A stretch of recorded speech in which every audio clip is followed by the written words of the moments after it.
Welcome to the Deadlock Load podcast, episode number 3. Not to be confused with last week's episode number 3. This is the real episode 3. Is that right, Brian?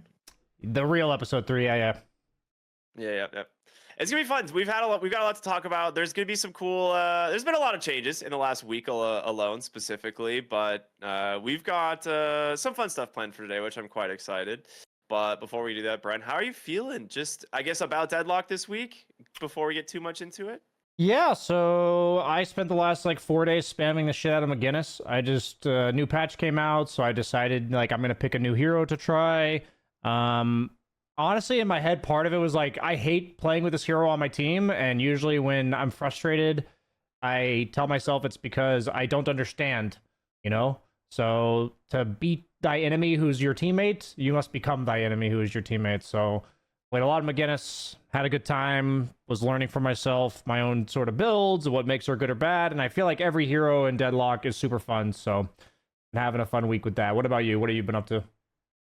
Nah, I mean, I've been good. I've been also playing quite a bit of Deadlock. I read through the notes and I was like, all right, my immediate thought, the first thing I did when I finished the patch was I went into demo mode and built a new guide for 7, and I have been playing 7 pretty heavily. A few other heroes there, kind of dabbled in there, but yeah, 7 was one of my favorite heroes, but he was just so bad for so long, and you're probably just one of the people that's compensating. You're just building some massive balls. Yeah. It's a little bit of a hybrid, but yeah, you got to get a little bit. At the end of the day, the hero plays around the ball, even if you're exactly. Even if you're building for other things. Yeah, seems like his best. He's skill. Fun. We can talk about some of the heroes a little bit, but one of the most interesting things I think that was a little bit unexpected to me, they actually are adding ranked into Deadlock. Today is day 1 of ranked seasons for Deadlock, America, because EU it said it was today, and then it doesn't come out until 10 p.m. So but the slots are 6 to 9 and 12 to 3. So I don't know. For NA, it's the first day. Yeah, enjoy your privilege. So, yeah, we always get everything just a little bit before you over there. But I'm excited. It's not something I expected. I honestly, since the game is so early in development, I was like, yeah, there's no way they're gonna add a ranked system to this anytime soon. They'll just keep adjusting matchmaking. So part of me is wondering is this just another way for them to kind of test multiple matchmaking algorithms? Yeah, I mean, I feel like I actually made a video about this discussing the fact that they announced it to be solo queue only. And I know they said in the notes, for now, it'll be solo queue only. I personally feel like solo queue in Dota was kind of a mistake to make it the #1 priority over time. We could probably talk about that for hours, but I guess I'm hoping that whatever happens in Deadlock, I've been having so much more fun playing with the Sing Sing stack and people that you can communicate with than when I play solo, that I hope some degree of that is encouraged in ranked mode. And it's not considered quote unquote casual to be playing with people So that's I know it's early iteration, so I'll give them some time. I'm not going to immediately raise the pitchforks, but I'm optimistic while also skeptical. So yeah, I mean, I think it's a pretty interesting approach, right? They run basically their matchmaking algorithm once a week to redistribute kind of the medal ranks to see kind of how you've played over a large set of games, as opposed to each game having a specific weighted number between 25 and -25. So I think there is some potential massive implications of doing a system like this instead, where you can potentially get more accurate rankings over larger data sets, but we don't know yet. It's all just theoretical. We're just kind of waiting to see what they're gonna do. I agree with you. I almost only play this game with friends, and so I'm a little bit skeptical to even do ranked, but I'm gonna be trying it out. I mean, I'm definitely trying it. I do forget about that part that you just mentioned. I actually think a big part of the toxicity in Dota as well is the plus and minus 25. The fact that you are instantly rewarded or punished, quote unquote, with your score, and people hyper fixate on their score. like their MMR. So I do believe what this allows, I'm not sure if that's what they're doing it for, but what it does allow is them for them to theoretically give you +10 for one game and -30 for another based on like what they thought were the skill levels of both teams, for instance, and you don't know it. Like, and you're not like hyper fixated on, wow, I only got 12 for that game. Wow, I lost 40, you know, like for that one. I feel like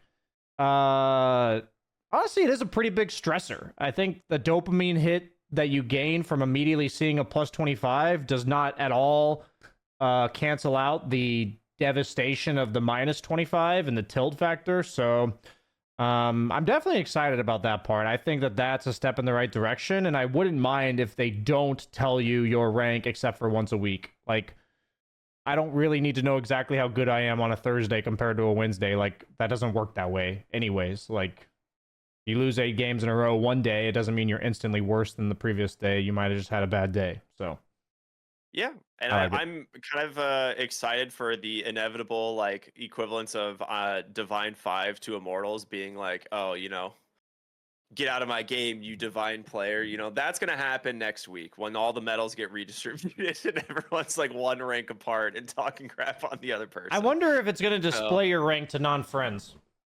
That's what I'm wondering. I think it does. I think it's displayed to everyone in the game. Oh, so like when I load in, I'll see that my lane partner is like higher or lower ranked than me? Yeah, let me. I can double check, but I think I read in the notes that the ranks will be like visible to everyone in the game. Okay, interesting. I don't like that personally. I could be making that up. I don't like that personally if that's what they're doing. Because people need to check their fucking ego at the door and just play the game. I think way too many gamers are focused on the ego of their e-penis, and I just don't like. I understand. Like, I'm firmly against catering the rules of the game to avoid toxicity. Like somebody mentioned, like aspects of Dota and Deadlock kind of allow you to kind of play your own game if you want to. Even if it's better to play a team game. And I don't want them to change the rules of the game to make people want to play more as a team, but I would ideally like them to change or like cater the rules of like how they award points after a game or after a week, or like if they display your rank to other people, these type of factors that don't actually affect gameplay. I would much prefer that those are minimized towards toxicity as much as possible. But we'll see. I double checked. There's 11 medals with 6 ranks in each medal, and the medals will always be displayed in these ranks. So once you get a medal assigned to you, as long as you keep playing the like eligible number of games a week, I believe the medal will be displayed on your account. Okay. Similar to like what we see in Dota. Now, whether or not that's going to change, who knows, right? This is just like this is the very first week. Ranked hasn't even started, right? The first ranked session I'm already mad. It hasn't even started and I'm mad. I'm role playing Reddit right now. I'm fucking mad, Ricky. I'm sure there's going to be a Reddit post be like, guys, my medal is lower than my friends and we're in the same games together. But I have the highest souls count every game, Ricky. So and highest objective damage. Interesting. Sorry, I'm done. I'm really curious to see how they're going to do it. I think it's going to be a fun experiment, at least for the first week or two. Maybe it'll take a month to like kind of sort it all out. But yeah, I don't know. One thing I will say is I have queued mostly with the same group of friends that I queue with, and now we can't queue together because we have too many high MMR players, and it won't allow us to queue. So I don't know what we are going to do at this point. Now, here's the thing. How do I word this? I think that if you 6-man party queue or like 3-man whatever, I am a firm believer that the skill levels have to be remotely similar. Like, even in unranked. Like, I don't think it's enjoyable in Dota or Deadlock to play when there is a massive discrepancy. I've been on both sides of this now in Deadlock, meaning like in Dota, I would 90% be the one that's too high, right? I'm not playing with 5 professionals on my team or 4 professionals on my team. But it's like in Deadlock, at the beginning, I played games with Jerax, and I just got fucking wrecked. Yeah, he's he's good. obviously like crazy. 2-time TI winner playing this game. He's obviously very good. I got fucking dumpstered. I was like 0-5, fucking useless. And like, I know it wasn't fun for him. Like, I could tell like he's trying his best to be positive and do what he can, but like everyone's itemizing against him because he's the only one doing well, and like all of us are feeding, and it's just like, my point being is that regardless of whatever system they make, I personally don't think it's ever going to be fun to play with people that are vastly different skill level than you. Yeah. And I don't know if there's any way that they could possibly make that more enjoyable. Like, what do you do? You know, like if they put person of your skill level and one person of their skill level on the other team, isn't it just going to be you and the other guy way high net worth, like stomping, and then, you know what I mean? Like, there's no fix to this. If they put two people of average your skill level, then you're going to do really well and your teammate's going to do really poorly still, because like these people are still better. So yeah, I just don't think there's a way to make that work, but maybe I'm shutting the door too quick. No, I think I mean, this actually could be a cool transition into some other important parts of the patch, I think, because lanes are typically balanced by MMR. So if you're like, this is like amplified, I guess, by lane swapping, like, which happens all the time. So people are like, like this my hero is not a great solo lane, so like who wants to swap? And then sometimes you'll have like the highest MMR person in the lobby against like a mid-tier Andy who just gets 10-0'd in lane, and it makes the game super unfun for that person. It makes it unfun for the rest of the people in the lobby who are just kind of watching someone walk through lane by lane killing everybody. But one thing I want to talk about, like after the patch, is lanes are super different. Like they have completely, I think in a good way, they have changed laning to something that they've been kind of aiming for over the series of the last several patches. Like they've been trying to get to a point where they're like, all right, we need to make Guardians like harder to kill. We need to make them like more be impactful to take. But like, how do we do that, right? And I think we got to a point now where they've actually kind of got the balance on it like pretty good. Like Guardians do a lot of damage to players. You can't stair slide to just free nuke them constantly. Like there's a lot of cool changes.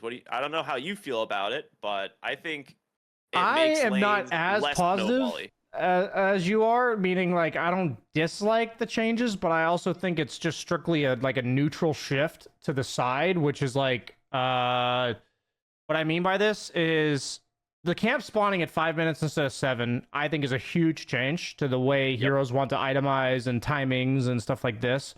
And the boxes spawning and statues spawning at 2 minutes instead of 3, and then respawning every, I believe, 2 or 3 minutes. Is it 2 or is it 3 when they respawn? The boxes and the golden statues. Spawn time changed to 10. No, Yeah. They spawn at 2 minutes. No. Yeah, spawn at 2 minutes. Their upgrade time was changed from 15 to 10. Yeah. Yeah, I don't think they actually changed the interval spawn time. So, okay, I think they spawn every 3 minutes or something then. Or every 2. I thought it was every 2. I've been getting confused. Maybe check and help us out. A lot of number changes. But the point is that I feel like a lot of what they did, since it no longer feels good to play the Guardian, like for the Guardian, like you're not pressuring the Guardian. The only thing you're doing if you shove the lane in is trying to kill the enemy heroes, which is possible, but the Guardian also got stronger. So it's not that you can't pressure, it's not that you can't potentially dive, but if you combine the fact that they made all these boxes spawn a minute earlier, and they also respawn like again at 5 minutes, and then the camps are there as well, and yada yada yada, it's like, I just feel like a lot of what they did made it so it's almost optimal to never interact with the opponent. Especially on certain heroes. Like when I was playing McGinnis, for instance, like she doesn't trade all that well and stuff, so I literally would just wall people off, kill the creeps, and then go pick up boxes, and that was like my entire first 7 minutes of the game, which is kind of funny. Like I was doing the same thing on Haze as well, but I guess that's why I'm saying I think of it more as a neutral shift than I think of it as like a purely better shift. I think keeping the Guardians alive is nice. Like longer, it's much harder to kill them. The only time I see Guardians go down is when somebody dies like 2 or 3 times in lane. That's like the only time I ever see the Guardian die. But That's yeah, appropriate. I guess like maybe it's just takes more getting used to, and maybe I've heard the term box maxing like 100 times. I think it's like the funniest fucking term ever. People just calling out box maxing. So I feel like the boxes, also the golden statues, upgrading at 25 minutes to like this ridiculous third tier that they added. It's like 5 spirit power, like 8% ammo, and like 7% weapon damage and 40 HP. It's like so much for a golden statue that I watched high level streamers and they were talking about it, the game turning into like an Easter egg hunt where you just, rather than fighting them, everyone's just running around the map breaking boxes. So I think there's parts of this that they overdid. I also think they overtuned the urn. I think it's like way too good for the winning team. Yeah. So it's like, I see what they were trying to do. Slow down the pace of the game a little bit in terms of the Guardians dying, but also speed up the timings in which things happen, the camp spawning and like the time that the laning stage ends. I think what they're doing is cool, but I feel like it's similar to how they were experimenting with soul sharing. I think they definitely have not landed on the correct solution, and they're going to need to tweak it a little bit, I think, to make boxes not... Like, as much as I love running around destroying boxes, that's not the funnest thing to do. So... Yeah, you know, I can get behind that. I think a lot of times in late game scenarios, like post 30 minutes, post 35 minutes, there's just so little like actual farm on the map because the camps just die immediately anyway. So like I've been doing the same thing. Like I've been playing 7. I'm running around at a bajillion move speed, just hitting every single box and statue I can find on the map. Just cruising by, just waiting for like an opportunity, and you know it works. Like it's weird that works, but it is. I agree with you. I think the timing on the camps changes has massively impacted the early game. I think heroes that can shove the lane and then back, farm a quick camp, and then be back in the lane but without missing creeps are just infinitely better than every other hero in the game right now, because like you don't miss anything. You keep your Guardian alive, and you're just going to outsouls people. Like, you're just going to outpace them. The 8 minutes for these Sinner sacrifices is massive. Like, again, if your Guardian's not threatened, you can keep your lane out. You can safely take your Sinner sacrifice, come back to your lane. And maybe we'll start seeing people, like, actually gank these objectives. Like, oh, like, they're going to peel off, go to their vending machine. Like, let's just go gank them at the vending machine. Like, maybe there's going to be stuff like that happens, but I feel like there's so much going on in the lane. If you're being shoved and you can't clear your lane as fast, like you just have way less opportunity now in the early game to find this like early lead. Yeah, I mean, that's what I mean is like I could probably talk about this for 2 times the duration of the podcast, so I'll just leave it at that. I think they made non-interactive things a bit too prevalent, and it encourages less shooting each other and more hitting boxes and farming neutrals. I, as a carry player, obviously love hitting stuff and getting my net worth higher, but I think they overdid it just a tad. So that's my final take on this patch, I'd say. Fair. I'm okay with that. I think, yeah, maybe less urns. I'm fine with them being powerful and impactful, but I agree with you that like the urn seems a little overtuned. If you're the winning team, you're just like, well, we either get the free urn and a massive like team fight worth of souls for free, or they fight us, lose, and then we get 2 team fights worth of souls for free. You know, it's a little bit of a scary one right now. I think they did a decent job at kind of reworking some of the gold formulas for, you know, killing heroes. Like it's more hero dependent now as opposed to team souls dependent. So that's kind of like something similar to what we see in Dota, right? Using the gold, the current net worth of the player in terms of calculating like how much a hero is worth when they die. So I think that might be a good change. So I don't know. We'll see as they kind of balance those things out, though. I mean, overall, like I still agree it's the Dota devs balancing the game. I think they are amazing at balancing as a whole, and I'm nitpicking. So yeah, of course. Of course. like this is all like I every time a patch comes out, I'm enjoying like rediscovering the game, figuring out what's broken and what's like how things feel differently than before. And I definitely enjoyed doing that again this week. And the fact that it happens every 2 weeks for people who play the game a lot, is really exciting. I feel like it's probably going to be difficult to keep up with if you play like 4 games a week or something. So yeah, probably impossible to be honest. That's okay. Well, it's still enjoyable. Like I think that's one of the things that I've gotten from just like talking to different people who play the game is they're just like, it's just fun. Like the game is genuinely a fun game loop, and even if like you lose sometimes, you're just like, that was a cool game. Like like really interesting stuff happened. Learn some stuff. Like I think from a casual standpoint, there is going to be like a fairly large casual scene as well as an ever growing like competitive scene. But I'm excited to see where they go with it. I know we, with all this patch and stuff, rather than talking about a lot of the like specific changes, we can update a tier list that we put together last week, which is essentially just kind of like general power rankings, and we can maybe like move some things around and like quick first impression adjustments. Let's make this clear to the listeners. This is going to be something we do every week. It's just yes, on the weeks where there's no patch, it's probably unlikely to change very much. Like it's only going to change purely on our impressions over time. But with a new patch, it's probably going to change pretty drastically. The first week, which was last week, we spent like 30 minutes, 40 minutes on this tier list. We're going to aim to keep it a little bit shorter today. Just like generally like go through each hero and just say, do you think it got better or not? And just say briefly what we think changed. And maybe you guys can kind of follow along with us as we're kind of maintaining our idea of the meta as it persists in our games is what we're witnessing. Are you ready to make our adjustments, Ricky? Yes. Okay. Let's do that. I need to do that. Perfect. Okay. So I got it up from last week. We're just gonna go. Let's go from the bottom to the top. Okay. So okay. D tier, we had Grey Talon. Do you think he's any better than he was before? I think he might be slightly better, but I don't know if he's out of the D tier. I think he's still D tier. I think he is the D of Deadlock. The biggest D of Deadlock for sure. Yeah. That man's packing. Okay. So Bebop on day 1 of the patch was down here.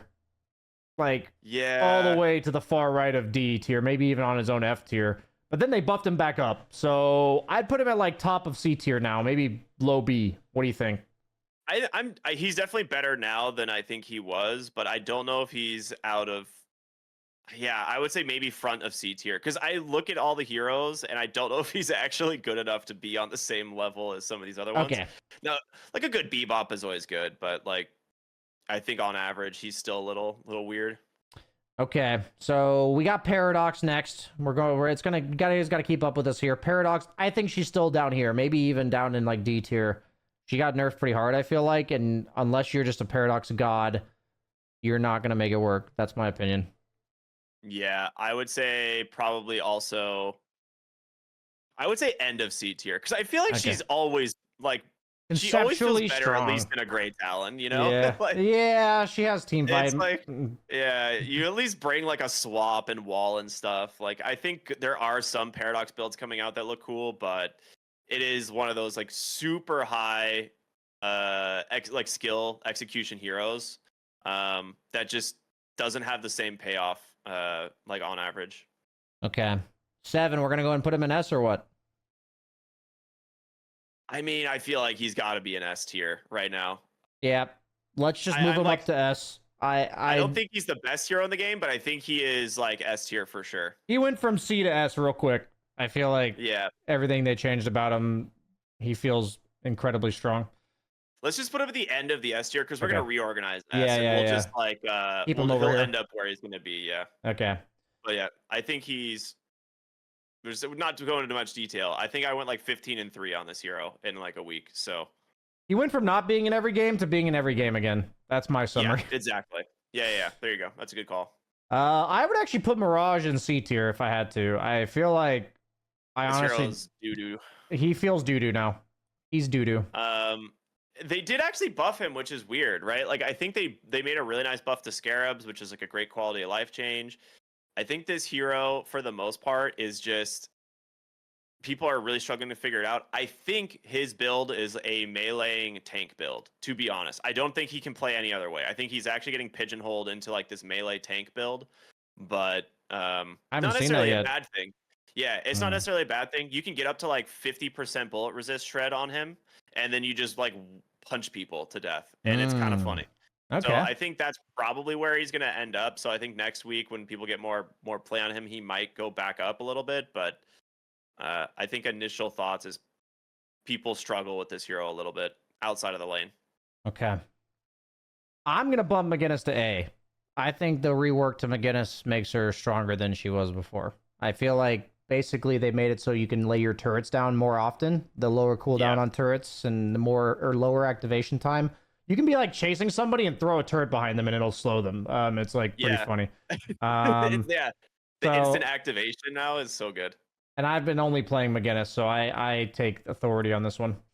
Okay. I'm fine. I think she's A tier. I agree. Nice. What about Kelvin? I would actually put him in C probably. I feel like feels pretty meh. Would you leave him in B? I would say bottom of B, because I think in a lot of games I'd still rather have a Kelvin than a lot of these other ones, right? Because like his ult is still really strong. I think he is probably one of the best healing heroes in the game. So when it comes to like general supports, and I still think supporting is viable, I think Kelvin's still good. Okay. Shiv, S. I think Shiv has to be an S tier hero. Yeah. It's either the front of A or the very end of S. The thing that's weird about this guy is like you can't if you play him remotely well, you never fall out of your max rage.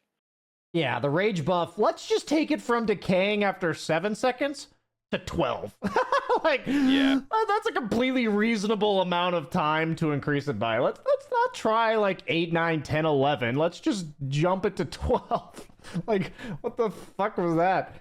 You can also factor that in, like that could be something that's easily added into the talents for the ability too, right? Like maybe like the tier 3 increases the decay duration or something, right? Like so there's a lot of balance things that they can do with heroes, which I think is fun. But yeah, the immediate 12-second duration where you're just like, I never have to lose decay anymore. Fantastic. Yep. Or lose my ult, my rage decay. Yeah, I mean when he's raged, he's a broken hero, and it used to be that it was situationally turned on, and now it's always on. So. Yeah. Okay. Lash. I would put him probably bottom of B. He got nerfed again. I think he's about where he was, same as Kelvin, like useful but nerfed. Thoughts? I would put him above Kelvin, I think, usually. Okay.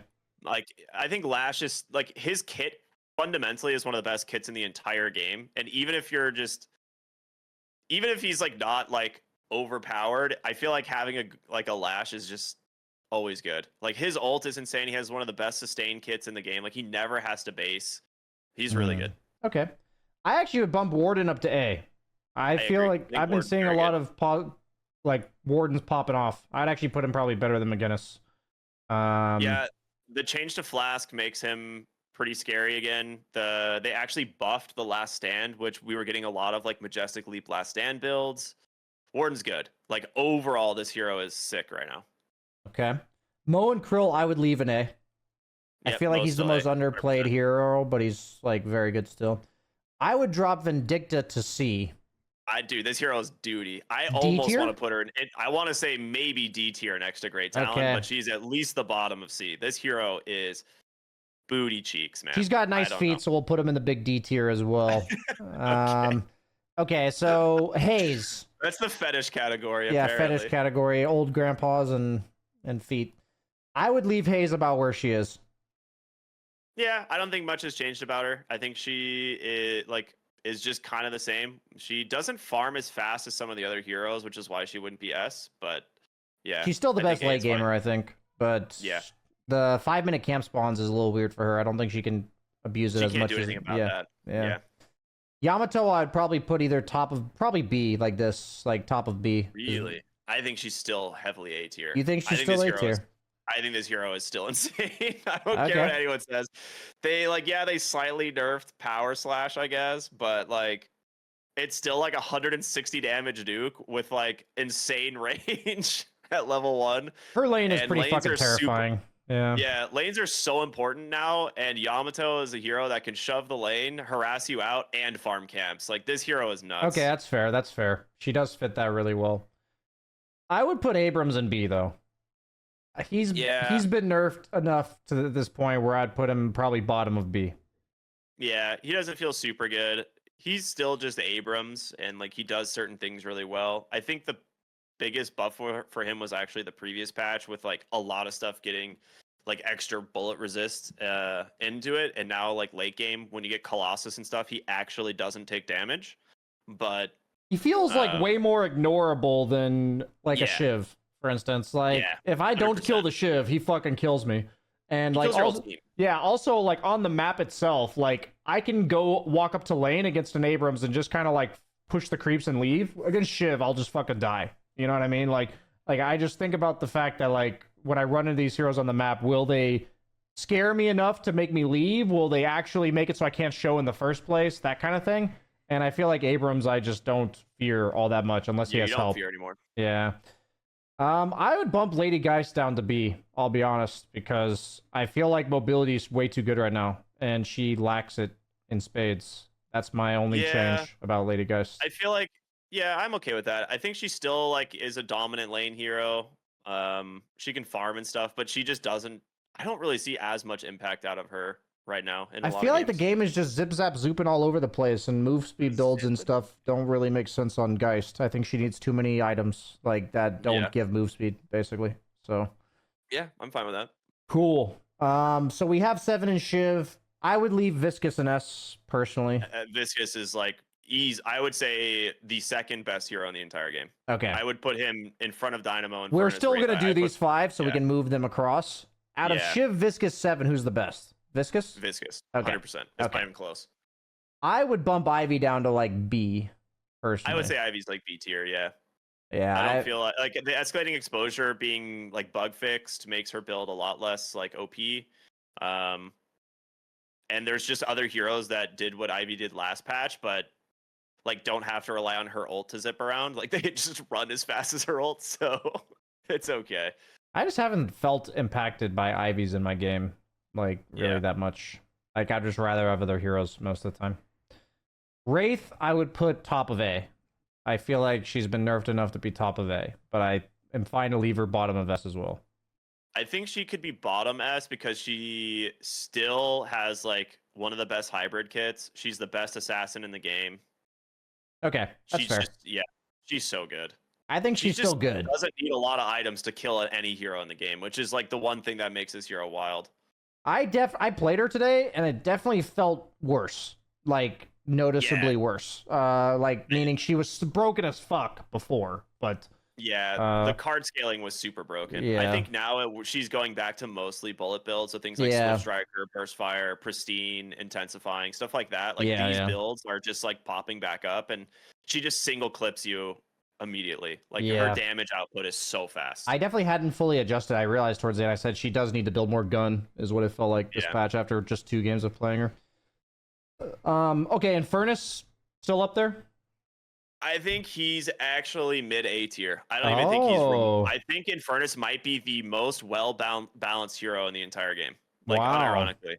Because he is extremely comp dependent, which a lot of other heroes aren't.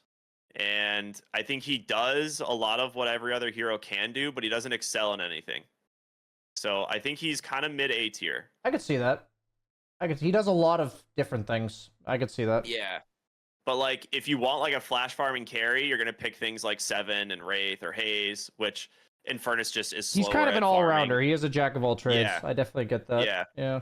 The more and more I've been seeing him, it's like sometimes I see an Infernus on my team, I'm like, damn, like this hero really ruins our team comp. There's just no way to get around it. So, yeah. So I feel like he might be the most balanced hero, but I think he's mostly restricted by comps right now, being like, randomized. Okay. I would probably move Dynamo down to like, do you still think he's way up here? I'd maybe bump him down a little bit. I would bump him down a little bit. I think he's still just. You said Viscus is the second best hero in the game, and Pocket got gutted. I feel like. So who did you have above Viscus?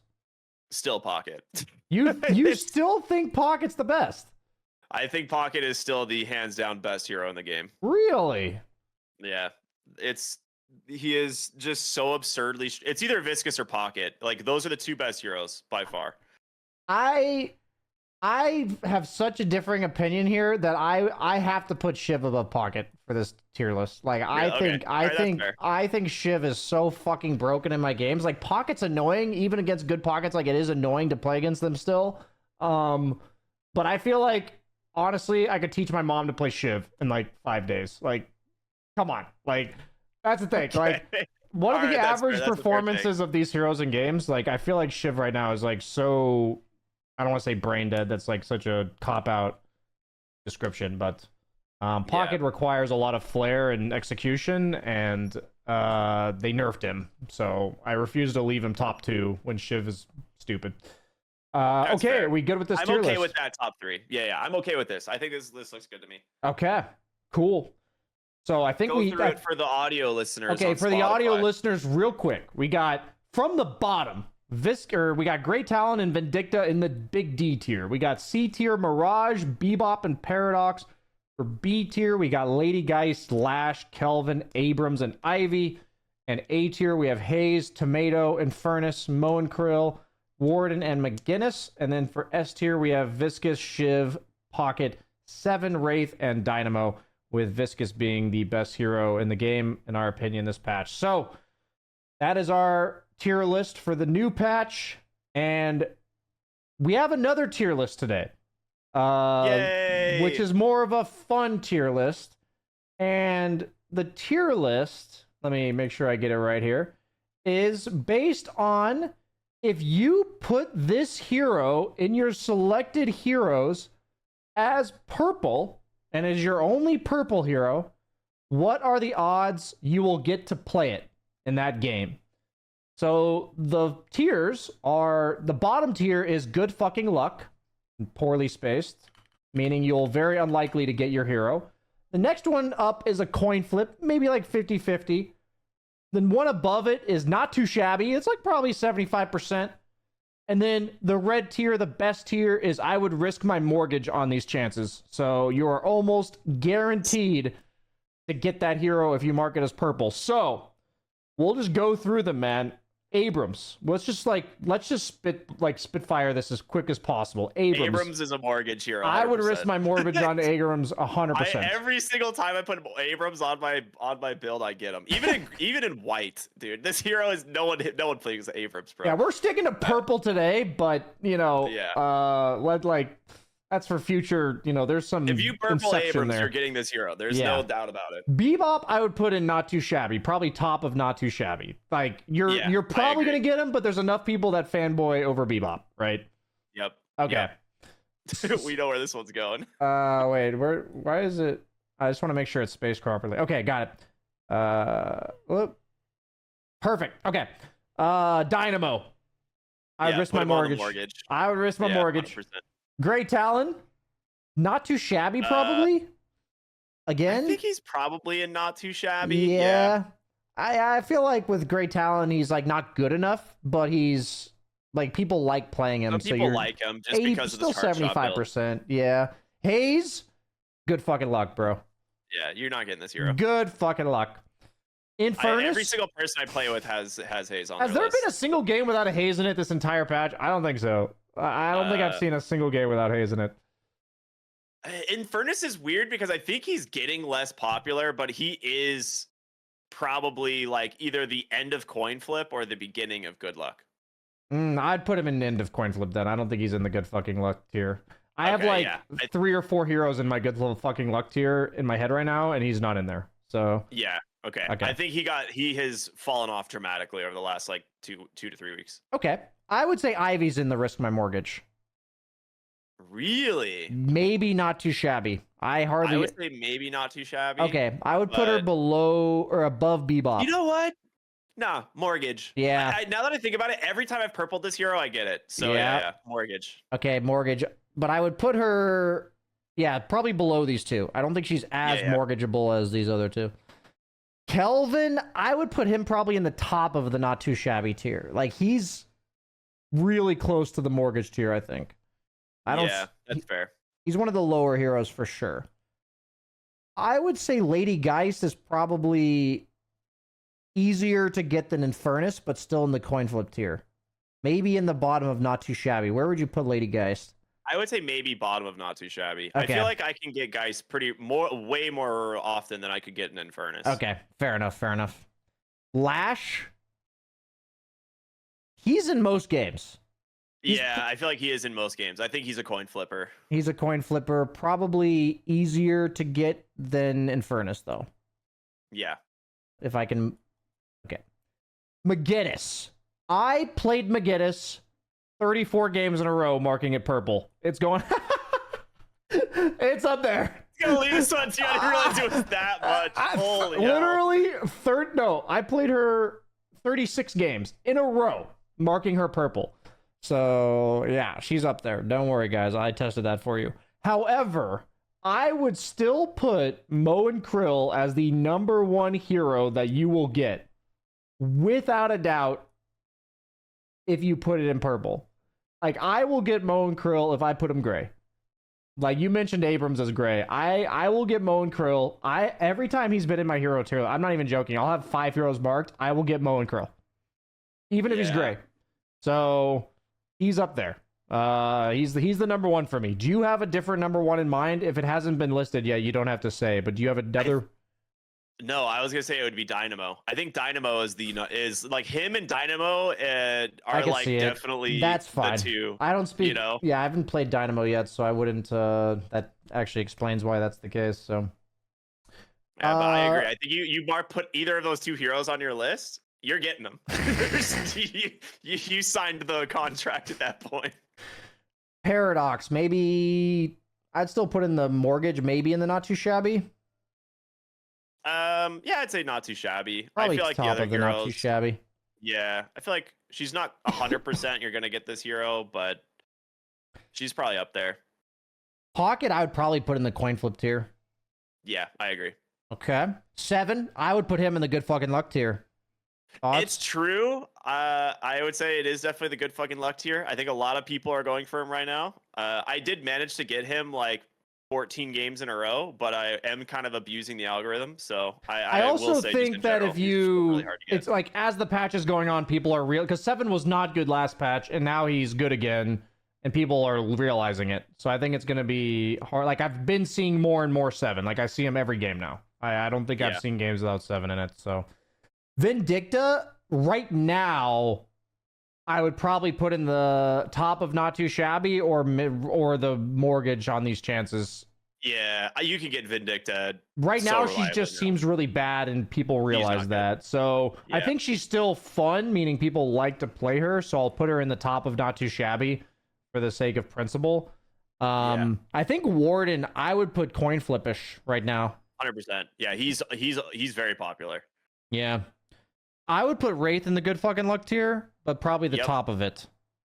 Yep, I agree. Okay. It's the carries, man. Everyone loves playing the carry heroes. Yeah. You know? Like just zipping, zapping, and destroying creeps and having big number for net worth. Ugh, big numbers. Tomato, probably not too shabby tier. Yeah, not too shabby. Yeah, probably. I feel like in a the few middle. people play her, but she's one of the few heroes that is definitely like a specialty hero. She's definitely a specialty hero. I'd put Viscous kind of similar there. I see him enough more than these heroes. Seeing him way more. He's either the end of not too shabby or he's the beginning of coin flip, I think. We'll make it a little bit more balanced as a tier list, so we'll put him in the coin flip. Shiv, I would put him as the good fucking luck top right now.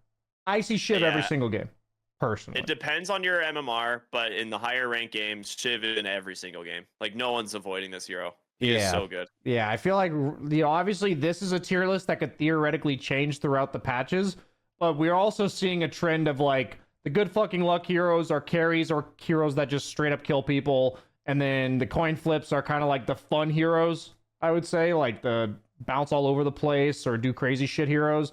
And the not too shabby, there's like a bit of balance of utility with a bit of balance of like damage in there, specialties, and then the top is like pure utility.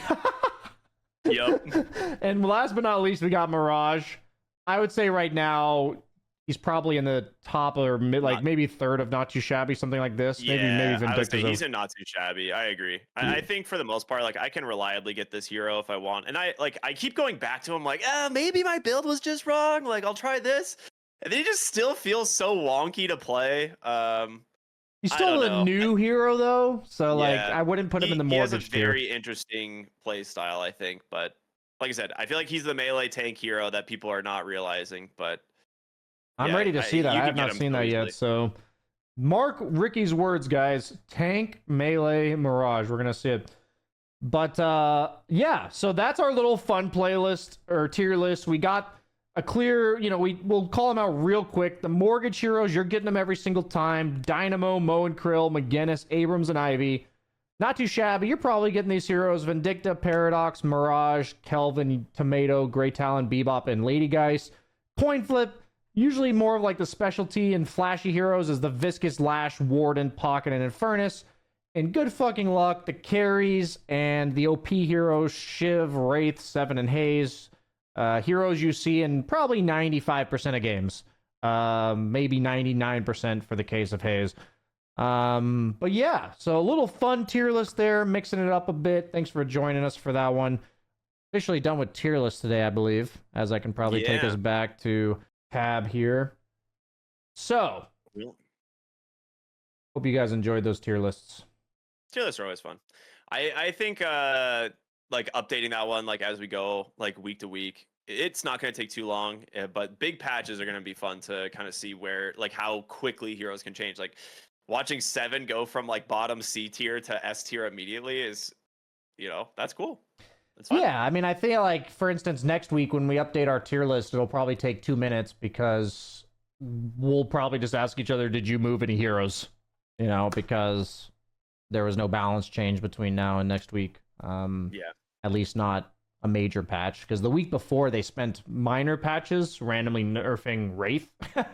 Yeah. So it looks like they're clearly not afraid to do that. But for the most part, they're not making any significant changes other than every other Thursday. So we've got one little thing that we always do before we wrap up the podcast, right? Which is the what we learned this week segment.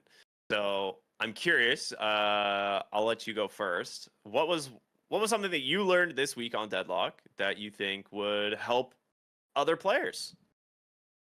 I've learned that just like Dota, what seemingly to me is the most important factor of the game in terms of the patch is what items are broken. Like right now, just specifically, I think return fire and getting up in your face is just a little bit too strong.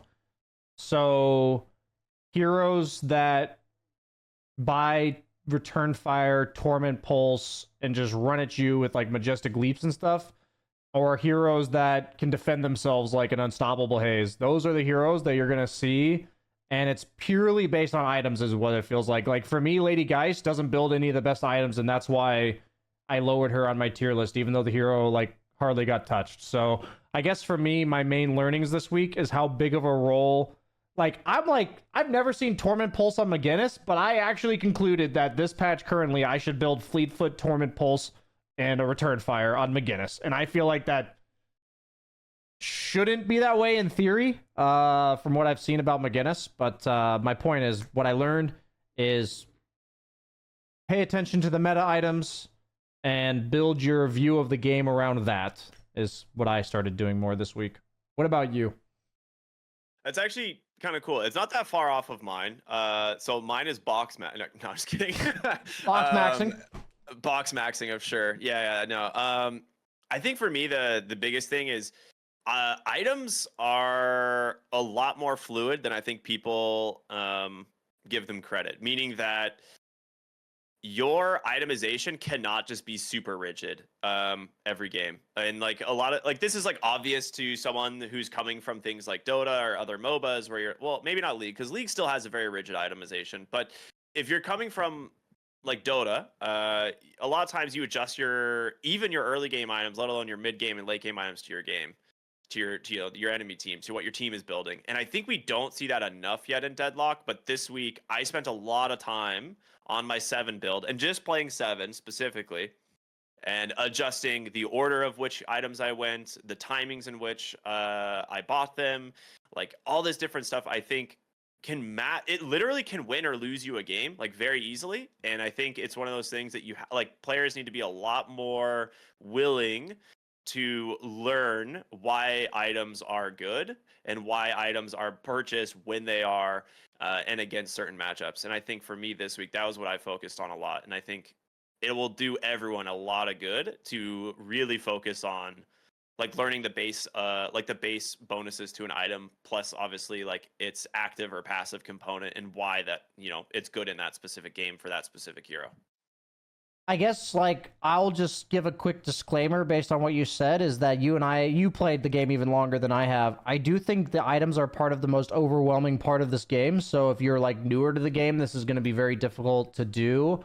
But yes. I do believe that having a plan for items, like, I literally was like, I'm done playing McGinnis. I've played her 40 times in a row in the middle of my stream today. I'm going to pick something else. And I played Wraith like 90 times. She's my most played hero. And I hadn't played her yet this patch, though. And I went into a game of Wraith, and I fucking sucked, because I just didn't have, like, an idea of what items I was going to buy this patch. I went into, like, Sandbox and quickly, like, was like, okay, from what I know about this patch and, like, all that, how would I build Wraith? And even though it still wasn't perfect, I had, like, a good idea of what I thought I should build and why. And it made 10 million% more sense than whatever I was doing in the previous game. So if you want to make this game more enjoyable, going off of what you said, I think at least having a build that someone else made, if you're newer to the game or newer to the hero, or that you made, that at least you can look at it and go, I see what they're kind of doing there. Like, you don't have to, like, have some perfect understanding of it, but if you're just winging it, I feel like it's so hard to win in this game. It's not only that it's so hard to win, but I just feel so fucking lost. Like, even on a hero I played 90 times and I was winging it, I'm like, I don't know what I'm freaking doing. So that's how I would feed off of what you said. No, I think that's absolutely correct. Like, for instance, like when I went back to try a Mirage, like in this patch, and I was like, all right, I have an idea of what I want, but I didn't make a guide until like the game started, because I didn't think I was going to get them. Right? It was just a coin flip type situation. I got them and I was like, crap, I don't have a guide loaded. I didn't update my old guide.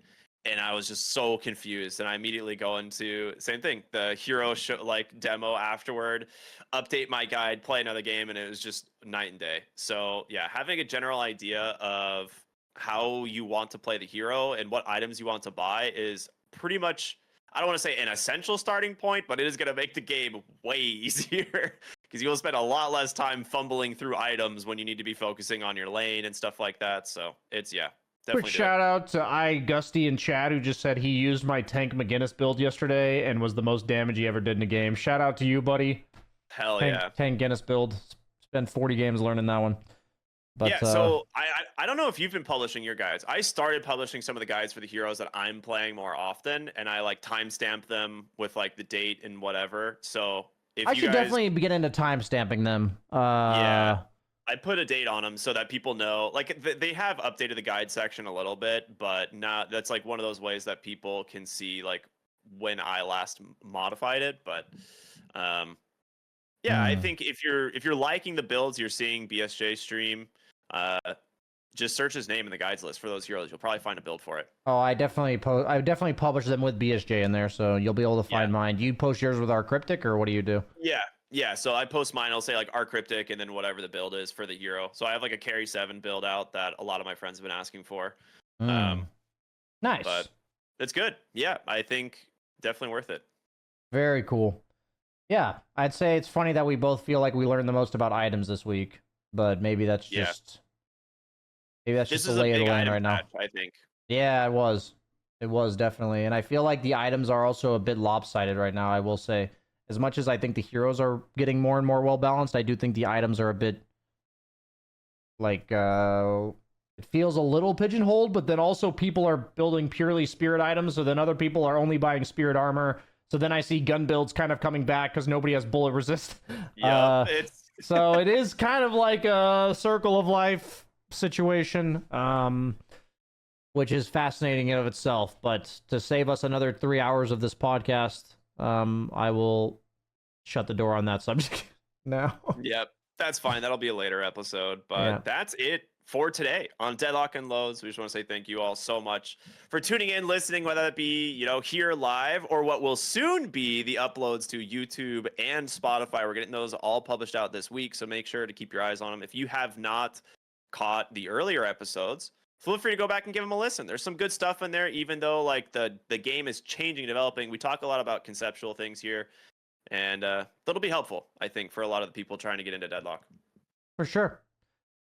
Nice. I always have a good time. I was just thinking of what I wanted to say, but yeah, it's always fun to discuss something we love. That's why we're doing this, and we appreciate you guys tuning in and joining the conversation, and having a similar passion as us. That's simple for me.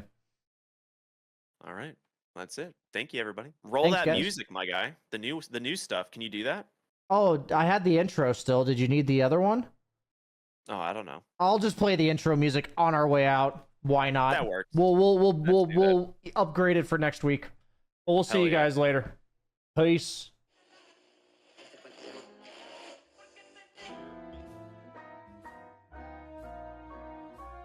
You're still on camera. I just. Oh, nice. I thought it'd be really funny to just leave us here as we're jamming, but yeah. We'll see you guys later. Bye-bye.